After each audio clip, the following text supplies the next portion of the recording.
if you're addicted to looking at timelines and scrolling and Instagram and all of those things, well, when you're trying to practice, not only is that going to distract you away from the practice, but the very fact you do it is creating the habit of being someone who isn't particularly focused.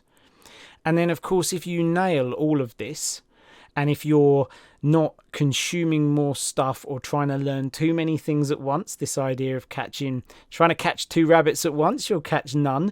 If you get all of that dialed in, what's to say that what you are practicing is actually something that isn't particularly valuable to you right now? You just think it is, because we don't know what we don't know, right?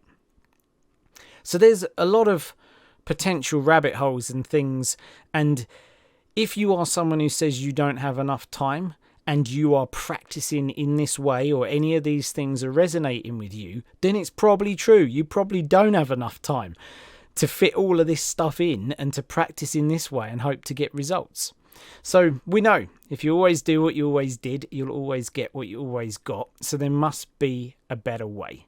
There must be a way to be more purposeful, systematic and focused, and to practice in that way to get the bigger results in a more efficient and effective manner.